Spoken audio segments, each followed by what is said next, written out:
Well, hello again, hockey fans, and welcome to another edition Coach's Corner. My name is Tony Sposit, the voice of your Jacks, and sitting here right next to me is the head coach and GM of the Cleveland Junior Lumberjacks, and my boss, Coach Bob Jacobson. Coach, what's up? How you doing? Good, Tone. Okay, yeah. All right, cool. So one of the major questions I wanted to ask, and especially talking about coming into, we're on Thanksgiving break. It's the first real break of the season we have. How do you feel, how do you and Jack and Jason feel the team is going right now, especially with the record we have, with how well we're doing in the league, and what are we planning on doing for the rest of the season, especially with a big showcase coming up within the next week or so? We feel, I truly believe. Is it on? No, it is. There it is. We're making progress, Tony. We're getting better, and we're better than we were a month ago. I could make the argument that last Saturday night's game against the Mountain Cats might have been our best game of the year overall. We probably played 45 minutes of good hockey, maybe even 50. We were very, very, very good on Saturday night, and I mean, it's what we've been building towards. Competing hard for 60 minutes, playing the game the right way, doing all the little things we need to do to be competitive with all teams. The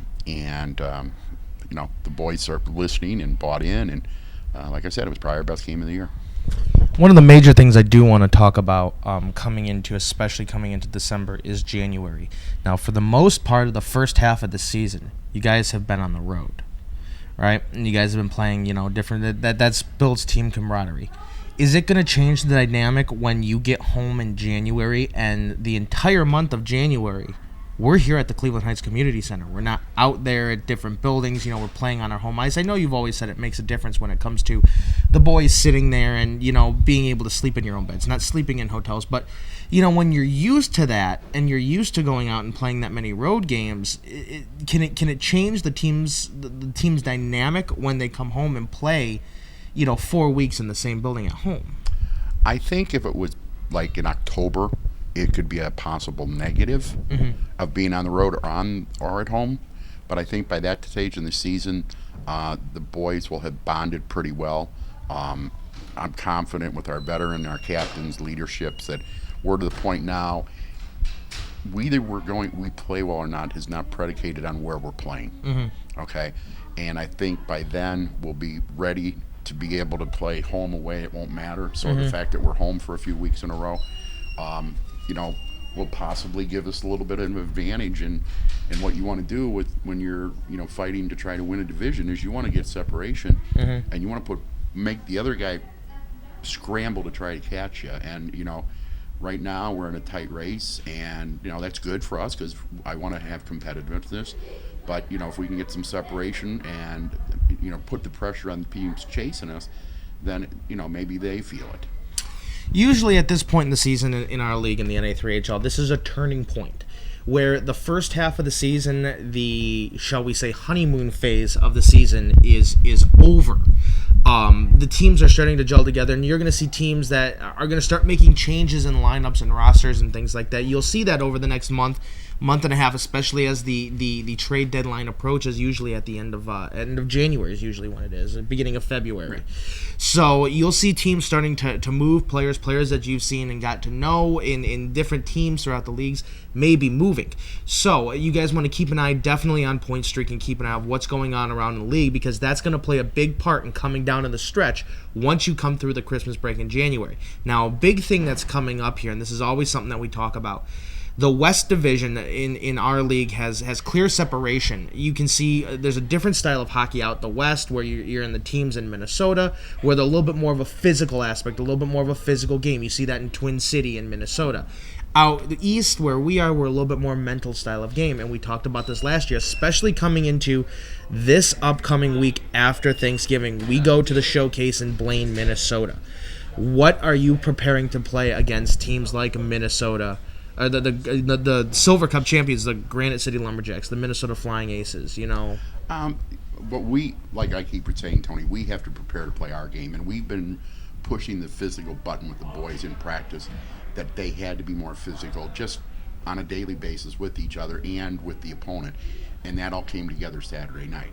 I felt we were very physical, and the fact is we were physically dominating. A team overall is probably bigger than us because it was a mindset, and that's to get ready to play the people like the Granite City Lumberjacks of the world. Hopefully, if we can get to the end of the season and be in the league playoffs with them, you're going to have to match them hit for hit, and you have to be willing to pay the price. And people think that the game is the big hit, but you also have to have the mindset is you're going to go make the play knowing you're going to get hit. And so it's been a positive the last month or so, and I'm looking forward to it. The showcase is always fun. You get to see your friends that you don't see very often. Get to see some of the people you're not real close friends with. But it'll be fun, and we leave on the 30th. Drive as far as beautiful Toma, Wisconsin. Woohoo! That's as far as the bus can go the first day.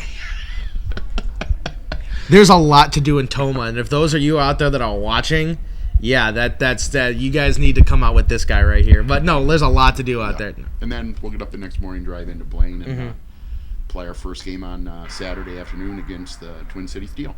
Blaine is a magnificent facility. I was there for the NAHL showcase a few years ago, and it's ginormous. I was not a fan of walking between, in rink 1 through 4, they're all kind of set around each other. And then rink 8 is like way in the back, so it's like a mile walk back there. I can't count how many times I did that.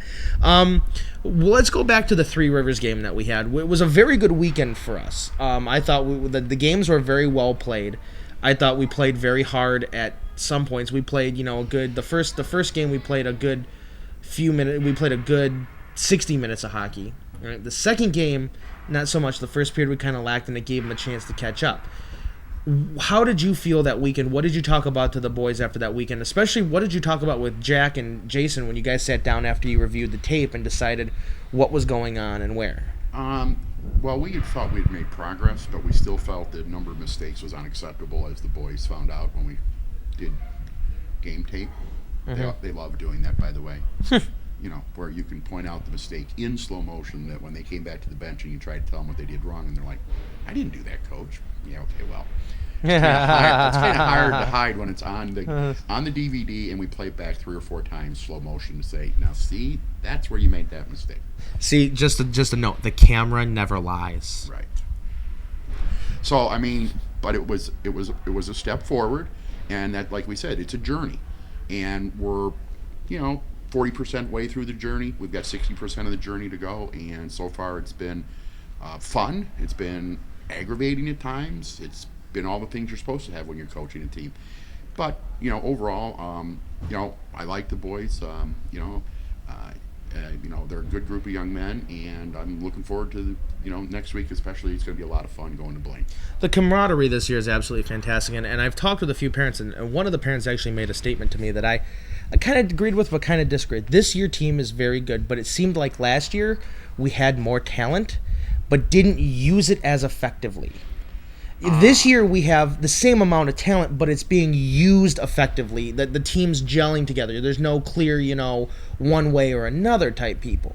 That could partially be true, and I could see that. And every year it's a different dynamic or different animal. Last year's group wasn't like a bad group by any stretch of the imagination. No. It had its own dynamics. It just had its own set of issues. Yeah. This group, some of those issues aren't around this year, and that's just the way it is. And I think I just think possibly too is as coaches you have to address issues, and and how you deal with them sometimes has an effect on the outcome of the season. And bottom line, what we did last year in December when our leading scorer in the league decided to leave because we were going to hold him accountable, it was the right thing to do. Okay, the big part at the end of the year too is I'm not going to take anything away from Flint. They beat us in the playoffs.